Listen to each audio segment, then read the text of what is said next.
The first time I saw him was through my bedroom window, standing in my backyard, smiling like he'd been invited. I moved into the duplex on 3rd Street the first week of March. Just a short-term lease while my real apartment finished renovations, 6 months tops. The place was decent enough. Quiet street. Cheap rent. No red flags. The guy in the unit next door was named Alan. Mid-40s maybe, kind of doughy, always in the same red hoodie and jeans. Lived alone. He introduced himself with a limp handshake and a few lines about garbage days and neighborhood watch. Friendly, but not too friendly. At first, I didn't think much of him. But by day 2, I started noticing a pattern. Every morning, as I left for work, he'd already be out front. Just standing there on the porch, holding a coffee mug like it was glued to his hand. He didn't say much, just waved. Same way every time. Like it was some ritual he took weirdly seriously. I waved back because, what else do you do? But it didn't stop. Every single morning. He was always there before me. Waiting. That's when it started to feel less like coincidence, and more like a schedule he'd created around mine. I tried to shake it off. Maybe he was just an early riser. Maybe he was just lonely. But then I saw him in my backyard. It was a Thursday night, late. I'd been working on a client's portfolio and stepped into the kitchen to grab a soda. My place has a window above the sink that looks out into the backyard, and when I flipped on the light, I saw him. Alan. Standing just beyond the porch steps. Hands at his sides. Staring through the glass like he'd been watching me for a while. I didn't move. Neither did he. He smiled. Not friendly. Not casual. Just teeth. Then he turned and walked away like it was the most normal thing in the world. The next morning, he was on his porch again. Coffee. Smile. Wave. I didn't wave back. He didn't stop smiling. I called my landlord that afternoon. Asked if anyone else had keys to the unit. He said no, only me. I asked about Alan. Said something vague about odd behavior. The landlord just laughed. Alan's harmless. Been living there 5 years. Doesn't even own a car. That night, I dragged an old chair in front of my bedroom door. Didn't sleep. Didn't even try. A few days passed. I stayed alert. Kept the blinds shut. Checked the locks 3-4 times a night. Then, Monday morning, I opened the front door to grab a delivery and found something stuck under the mat. A folded note. 1 sentence. You shouldn't sleep with your mouth open. I slammed the door. Checked every window. Every lock. Every goddamn creak in the floorboards. The police took a report. Said there was no crime yet. No proof. Alan waved at me the next morning like nothing had happened. And all I could think about was what he meant by sleep. Because I don't remember falling asleep that night. But I sure as hell remember waking up with my window cracked open. I didn't go to work the next day. I told my boss I was sick, but really, I just couldn't stop thinking about that window. It had definitely been locked the night before. I remember double-checking. I remember the sound the latch made. I remember making sure. So how the hell did it end up cracked open by morning? The police didn't care. I called again, same officer, same tone. He said, if he didn't enter the residence, there's not much we can do. You don't have a camera, right? No, I didn't. I hadn't thought I'd need one for a temporary place in a quiet suburb. That changed fast. I ordered a door camera and a couple motion detectors that same afternoon. Overnight delivery. But knowing they'd arrive tomorrow didn't help me tonight. That evening, I pushed my dresser in front of the bedroom door. Kept the lights on. Slept with a knife beside the bed, even though I knew it was a stupid fantasy. If someone was inside while I was sleeping, a kitchen knife wouldn't do shit. Still made me feel better. Until I woke up around 3:17 a.m. and heard breathing. Not mine. Not shallow or scared. Deep. Calm. Like someone standing in the dark, completely comfortable there. I sat up slowly, heart thundering. My room was lit by the bedside lamp, casting shadows on every corner, but I didn't see anyone. Nothing moved. Then I looked down. My dresser, my barricade, had been pushed 3 inches away from the door. Just enough to slide through. I didn't sleep the rest of the night. I didn't blink. As soon as the sun came up, I left. I didn't even pack. Just grabbed my keys, wallet, and phone and drove to a Holiday Inn off the freeway. Cheap, forgettable, perfect. I stayed there all day, waiting for the Amazon notifications to roll in. Door cam arrived first. I went back to install it, fast. Didn't even go inside. Just mounted it, linked it to my phone, and left again. Later that night, I watched a live feed from my hotel bed. Nothing. No movement. Just wind through the porch ferns and the faint hum of a passing car. Around 2:06 a.m. A notification popped up. Motion detected. I tapped it. The feed lit up. Alan was standing in front of my door. Just standing. Not knocking. Not moving. Hands behind his back. Head tilted like he was listening through the wood. Then he looked straight into the camera, eyes locked with mine through the lens. Like he knew I was watching. He stepped forward and reached into his hoodie pocket. Pulled out a toothbrush. He leaned in and wedged it carefully between the doorknob and frame. Then walked away. What the hell? I didn't sleep. Again. By morning, I'd made up my mind. I called my landlord and told him I was terminating the lease. Early fees, whatever, didn't care.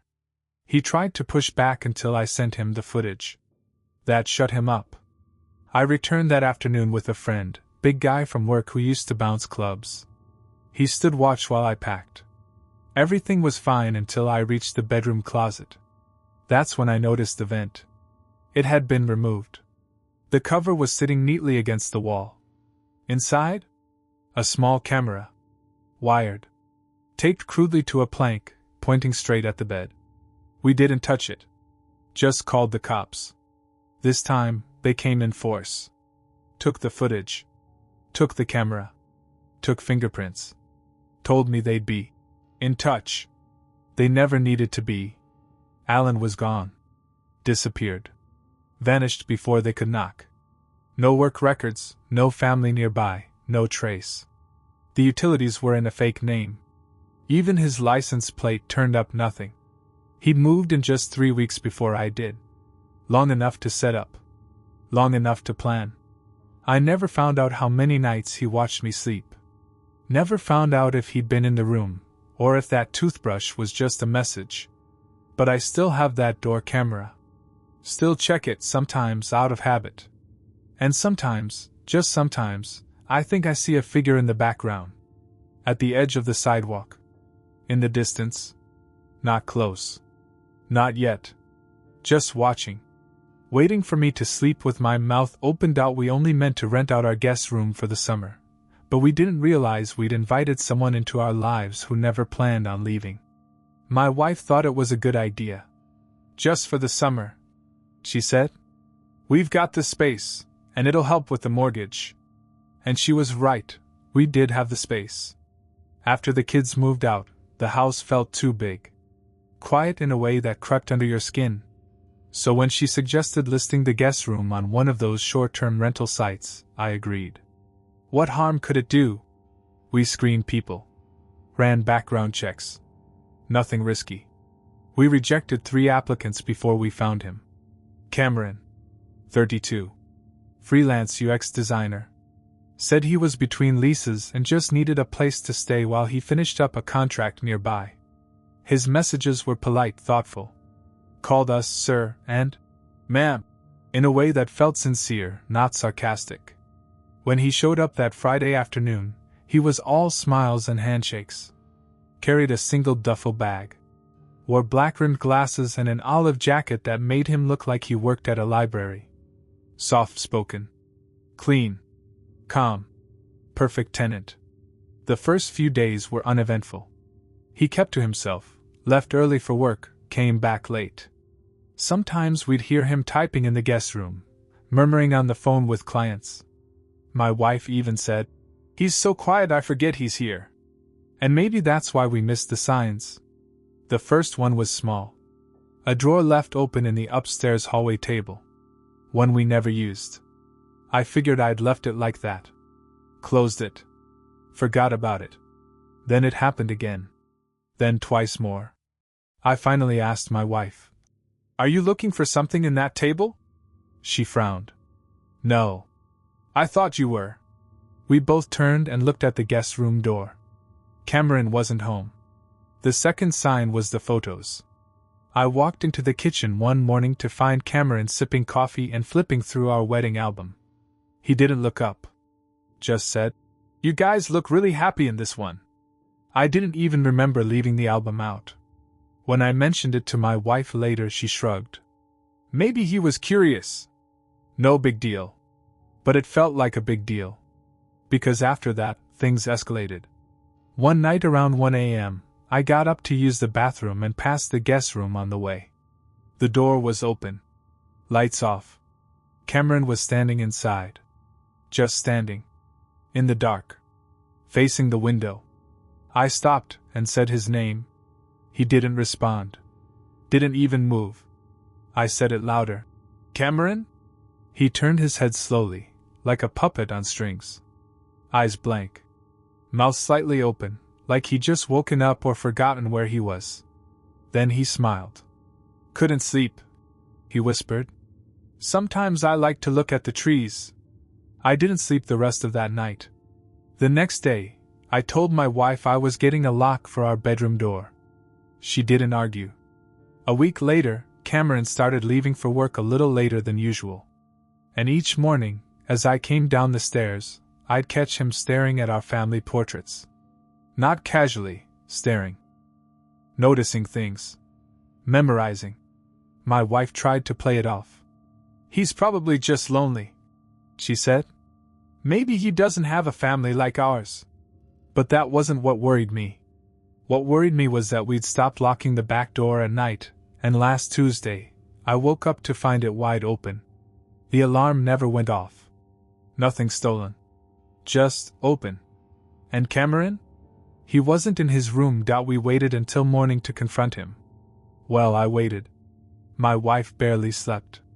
She kept the bedroom lamp on, her hand brushing against mine under the covers like she wanted to make sure we were both still there.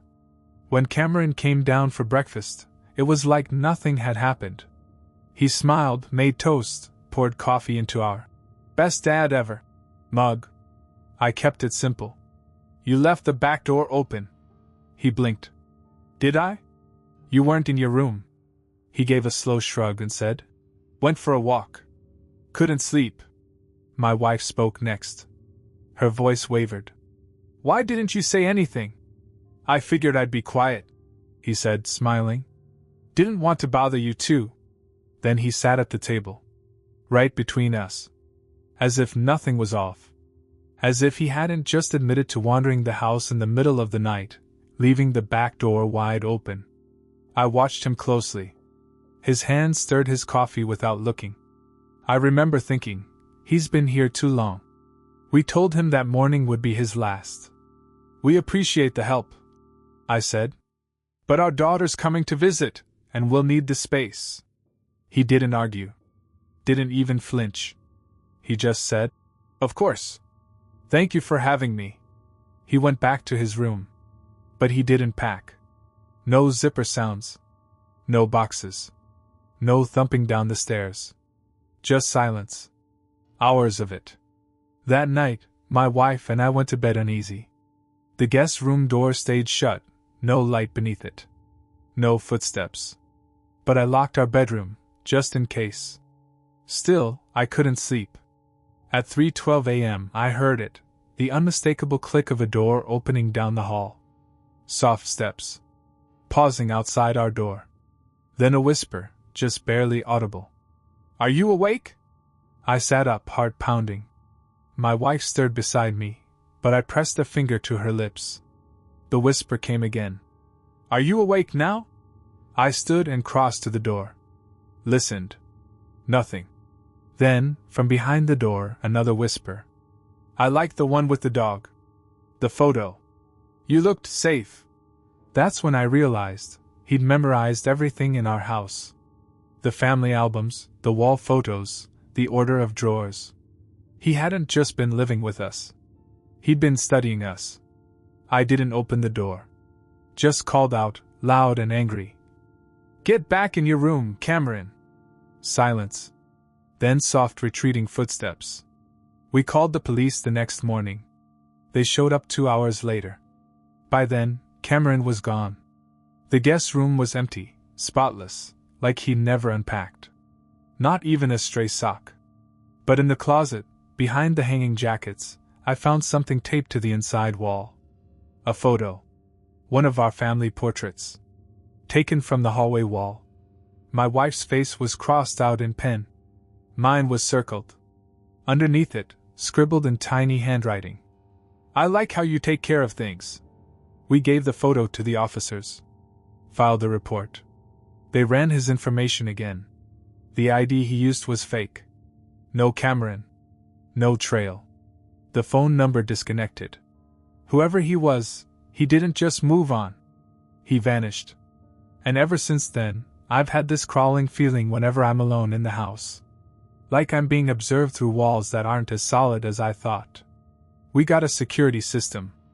Floodlights. Cameras. But that doesn't undo the worst part. The knowing. That someone lived in our home. Watched us. Memorized us. And left on his own terms. Not because we kicked him out. But because, whatever he wanted, he already got it.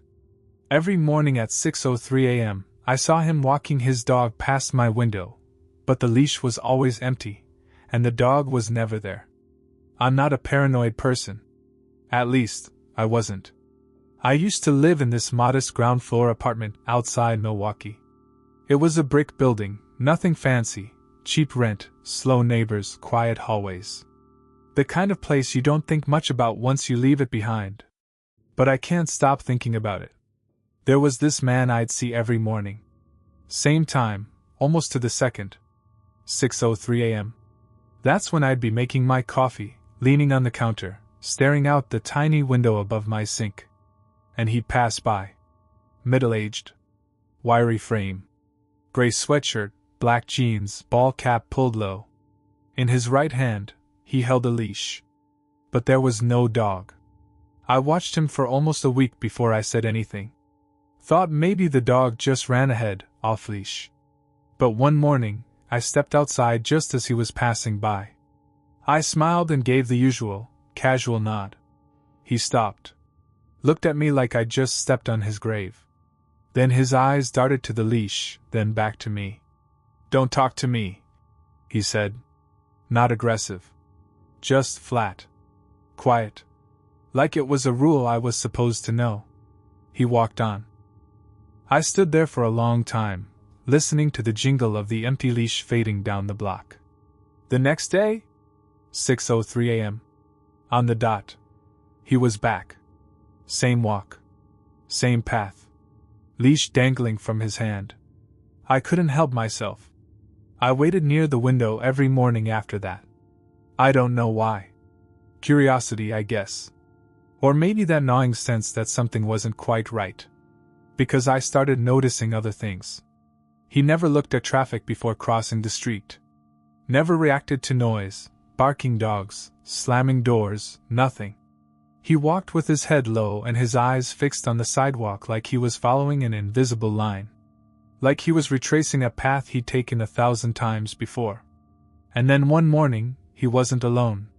There was a second man walking behind him. Dressed similar. Almost too similar. Same build. Same hat. Like a shadow. Except he looked up. He looked right at me through the window. And smiled. The kind of smile you remember. Tight-lipped. Too long. Not friendly. I stepped back like I'd been caught doing something wrong. When I peeked again, they were both gone. That night I couldn't sleep. I checked the locks 3 times. Closed the blinds. But still, around 6 a.m., I was back at the window. Waiting. He came. Alone this time. But this time, he stopped. Right in front of my building. Right in front of my window. He didn't look in. Didn't knock. Just stood there. The leash swayed gently in his hand. He didn't move for 5 minutes. Then he turned and walked off. That was the first morning I didn't go to work. I called in sick. Told myself it was just coincidence. Told myself I was overthinking. But every few minutes, I found myself peeking out. That afternoon, I checked with my building manager. Asked about the guy, tall, thin, walks with an empty leash. She frowned. Yeah. That's Phil. Lived in 1B until 3 months ago. Wait, lived? She nodded. His dog got hit by a car. After that, he just unraveled. Wouldn't let us in to check on him. Police finally did a wellness check. And? She hesitated. He wasn't in good shape. So where is he now? She glanced over her shoulder. Lowered her voice. Dead. Hung himself in the shower. I stared at her. But I just saw him. This morning. She shook her head slowly. No. You didn't. I didn't sleep that night. Not even a little. The building manager's words looped in my head, dead. Hung himself in the shower. And yet I'd seen him that morning, Phil. Right there. Right outside my window. Leash in hand. Still walking that same damn loop. My rational brain tried to take the lead. Maybe it wasn't him. Maybe it was someone who looked like him. Same clothes, same walk. People misremember things all the time. But my gut didn't buy it. Not after what came next. The next morning, 6:03 a.m., I watched again. No one. Relief washed over me so hard I almost laughed out loud. I felt ridiculous. Like a kid who'd psyched himself out with shadows. But when I stepped outside to go to work, I noticed something. On my front steps. A smear. Red. Small. Not blood. At least, not fresh. Closer to the color of dried meat. Something like rawhide. And next to it, scratches. Deep ones. In the concrete. Like a dog's claws. Dragged. I knelt down and touched the edge of one groove. Still fresh. Sharp. Like they'd been carved in the last few hours. I looked around the street. Empty. That day at work, I couldn't focus. I kept thinking about the other guy. The one who smiled. The one who did look up. He wasn't crazy. He was aware. And that's worse. That night, I went through the building's tenant records. Called in a favor from a friend who worked in city housing. Phil had died 3 months ago, yeah? But someone new had moved into 1B 2 weeks later. Name on the lease? Kenneth Radley. I didn't recognize it. So I checked social media. Nothing. No photos, no presence. Just a shell account tied to an old email and a blurry profile photo that looked like it was cropped from a DMV security cam. I went back to the building manager. Asked if she'd seen him. Barely, she said. Pays rent by mail. Never answers the door. Of course he didn't. The next morning, 6:03 a.m., I stood by the window again. Not waiting for Phil this time. Waiting for the other one. And sure enough, there he was. Walking alone. Not behind anyone this time. Just him. Same clothes. Same leash. Only now, he was carrying something else in his other hand. A collar. I swear to God, it looked like the same one Phil's dog had worn in that photo the manager kept on her bulletin board. The red nylon kind with the silver tag. And he was smiling again. Like he knew I'd be watching. That's when I knew he wasn't reenacting a routine. He was copying it. Every move. Every step. Down to the detail. The leash. The angle of the head. The silence. It wasn't about a lost pet. It was about becoming someone. That night, I couldn't take it anymore. I walked down to Unit 1B. Knocked. No answer. Knocked again. Louder. Still nothing. so I slid a note under the door. I saw you. I know what you're doing. It ends now. No response. But the next morning? 6:03 a.m. He was outside again. Not walking. Standing still. Right in front of my window. And this time, he was holding a new photo. Pressed flat against the glass. It was me. Standing in my kitchen. Taken from outside. Same angle. Same time. He'd been watching me just as long as I'd been watching him. I don't remember packing. Just that I drove 3 hours without blinking and didn't stop until I reached my brother's house in Indiana. I never went back. Didn't break the lease. Didn't cancel utilities. Just left it all behind. A month later, I checked the building's registry one last time. Unit 1A, my old apartment, was listed as occupied. Under the name Philip R. Carter. The man who died 3 months before I moved in. He's not just watching now. He's collecting people. He said he just needed a place to crash for a few nights. That was 23 days ago, and now he won't leave. I've always been the kind of person who gives people the benefit of the doubt. I hate conflict. I say, no worries, way too often. I offer people rides I barely know. I'm the guy who holds the elevator even when I don't want to. So when my old college roommate messaged me out of the blue, saying he was between places and needed a couch, I said yes without thinking. Just a week or two, he wrote. Swear I'll be out before the end of the month. His name was Brett. We hadn't talked in years, but I remembered him being harmless, kinda quiet, kept to himself, always wore headphones. Not a party guy. Not the type to overstay. But within 48 hours, something felt off. He showed up with no luggage. Just a backpack. No sleeping bag. No change of clothes. Just that one bag and a weird, stiff smile. He never explained where he'd been staying or why he left. Just said, things got complicated. I should have asked questions. But I didn't. He took over the couch like it was a throne. Started spreading his stuff out. Phone cords, notebooks, loose change, weird unlabeled pill bottles. Left them all over the coffee table like it was his desk. At first, I chalked it up to stress. But then he started doing things. Watching me. Closely. If I opened the fridge, I'd feel him behind me, his eyes on my back. If I closed the bathroom door, I'd hear him outside pacing. One night I caught him going through my mail.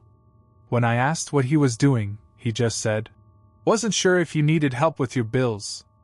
I laughed. Lightly. He didn't. That's when the padlock on my bedroom door went up. A week passed. He didn't leave once. Didn't go to work. Didn't go to the store. Didn't mention job interviews or apartment viewings. He just existed in my living room. All day. Every day. And then came the notes. I found the first one under my pillow. "You're a good person. That's rare." The second one was taped to my mirror. "You should lock your windows. Not everyone's nice like me." The third was in my fridge. Folded and wedged between the orange juice and the ketchup. "I don't sleep much. I hear things you don't." I asked him directly, "Are you leaving at the end of the month or not?" He smiled. Again, too long. Too still. "I like it here," he said. "It feels safe." That night I couldn't sleep. I kept hearing sounds. The creak of the couch. The hum of the fridge. Breathing that wasn't mine. Around 3 a.m. I stepped out of my room. The lights were off. The apartment was silent. But Brett wasn't on the couch. I checked the bathroom. Empty. Kitchen? Empty. Then I turned back toward my room, and saw the edge of his backpack, sticking out from under my bed. For a second I froze. I didn't want to believe what I was seeing. My breath caught in my throat, ears ringing like I'd been slapped. That bag, his beat-up backpack, was sticking out from under my bed like a roach that thought it could hide in the dark.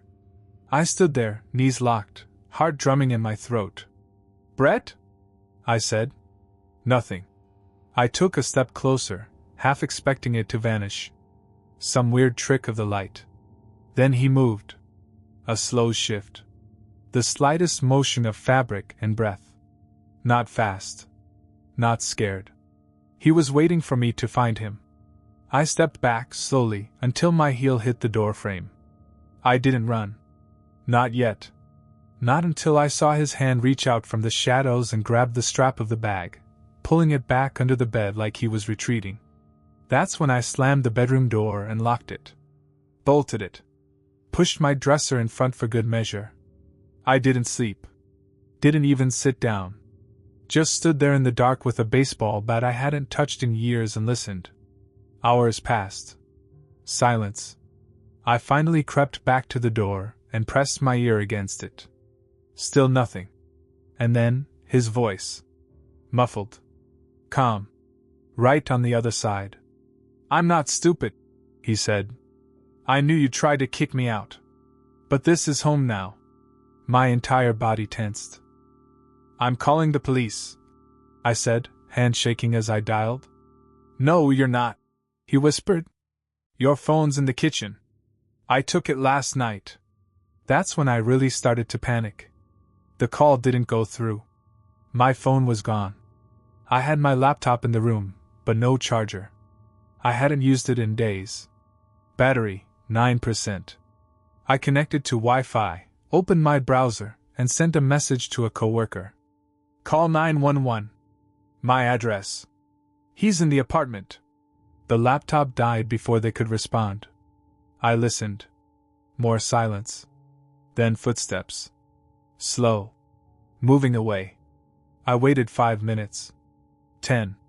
I shoved the dresser aside, flung the door open, and sprinted out into the hallway. Gone. Couch empty. Kitchen dark. I grabbed my keys, rushed outside, barefoot. Waited in my car with the doors locked until I saw the red and blue lights. When the cops searched the apartment, they found him. Inside my closet. He'd crawled in, pulled the door shut, and sat there silently while I tore through the apartment like a maniac. He didn't fight. Didn't scream. Just smiled when they cuffed him and said, "I thought he'd last longer." That line still eats at me. Like I was a test. Or a project.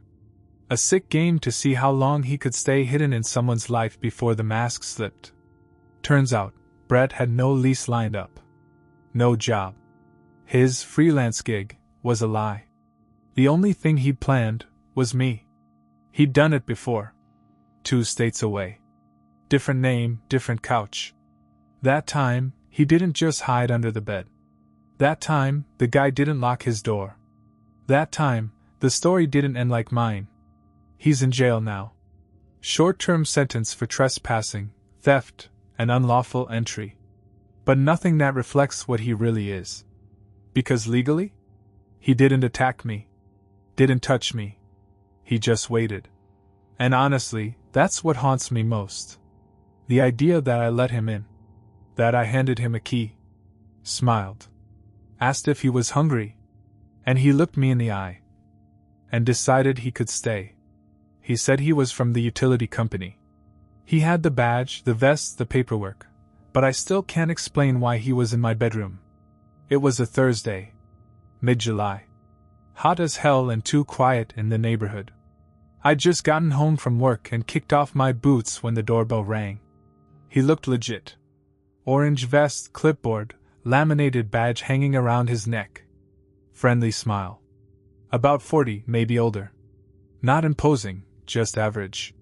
Clean-shaven, light gray hat, soft voice. "Samantha?" he asked, like he already knew. I nodded. "Here to check the meter," he said. "You should have gotten a notice. They're upgrading the smart systems on this block." I hadn't gotten any notice. But I was tired. Distracted. It had been one of those days where your brain's on autopilot, and your mouth says yes before you think it through. "Right, yeah? Sure. It's in the backyard." He smiled, scribbled something on his clipboard, and stepped around the side of the house. I went back inside, kicked on the fan, and forgot about it. About 10 minutes later, He knocked on the sliding glass door out back. "Mind if I check the interior panel?" he asked through the glass. "Won't take long." Again, my gut twitched. But he looked official. And my brain overrode my instincts with a tired logic. It's probably standard. "Yeah, okay," I said, unlocking the door and letting him in. He wiped his feet and gave this polite little nod like I'd just handed him tea. I pointed him toward the hallway closet with the breaker box. "Right there," I said. "Thanks," he said. "You've got a nice place." It was an offhand comment, one people make all the time. But it felt heavier. Like he wasn't just being polite, like he meant it. He stood in front of the breaker box for a few minutes. Opened it. Studied it. Then closed it. "Looks good," he said. I expected him to leave. But he didn't. He just stood there. Silent. Then, "Is that a picture of your mom in the hallway?" I blinked. I hadn't noticed him look at anything on the way in. "Yeah," I said slowly. "She passed a few years ago." He nodded solemnly. Too solemnly. "She's pretty. You look like her." A chill ran up my spine. I didn't say anything. Just sort of half smiled, the way you do when you don't want to invite more. And then, instead of heading toward the door, he turned and started walking down the hall. "Hey, where are you going?" I asked, my voice sharper than I meant it to be. He stopped halfway to my bedroom door and glanced over his shoulder. "Just checking the baseboards. It's part of the inspection." "No, it's not," I said. He smiled. Not friendly anymore. Just calm. Like he was testing how far he could go. And that's when it clicked. There was no utility company notice. No truck out front. No backup. No explanation. Just him. And me. I stepped forward, putting myself between him and the bedroom door. "I need you to leave. Right now." He tilted his head. "Why? You're not supposed to be in here." He stared at me for a long second, then looked down at his clipboard like he was making a mental note. Then, without another word, he turned and walked out the back door.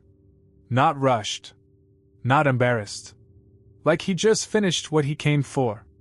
I locked the back door the second he was gone. Deadbolt. Chain. Then I stood there, barely breathing, watching through the curtain. No truck. No company logo. Just him, walking slowly down the sidewalk, clipboard swinging by his side like this was just another day on the job. But it wasn't a job. It was a performance. I called the utility company first. They confirmed what I already knew. "No inspections scheduled in your area," the rep said. "And we never send anyone without at least 48 hours notice. Especially not inside the home." I filed a police report next. They sent someone over within 20 minutes, one of the younger officers, nervous energy and too many apologies. I gave them the best description I could. Gray hat, orange vest, light beard stubble, late 40s, maybe. He'd worn gloves. I hadn't touched the clipboard. They checked the perimeter. No sign of forced entry. Nothing stolen. But when the officer walked into my bedroom, he paused. "Was this open before?" he asked. He pointed to the walk-in closet. The door was cracked. And I knew I hadn't opened that in a week. Inside, everything looked untouched. But something was wrong. The shoe rack had shifted. One of the boxes of winter clothes had been moved forward, tilted slightly. The officer crouched down and looked behind it. "Ma'am," he said carefully. He left something. He reached in and pulled out a folded piece of paper. No envelope. No name. Just one typed sentence. "Thank you for trusting me." That night I didn't sleep. I didn't even sit down. I just stood by the window, phone in hand, watching the street, waiting for that hat and vest to appear again. They never did. But a week later, I got a call. The police had cross-referenced my description with previous incidents in nearby towns. 3 matches. Different uniforms. Same approach. Same clipboard. One victim had let him stay in the house for almost 20 minutes. She found a toothbrush behind her toilet tank a week later. Another had walked in to find him sitting on her bed. Just sitting. Like he lived there. They never caught him. He used burner phones. Disappeared before surveillance could catch up.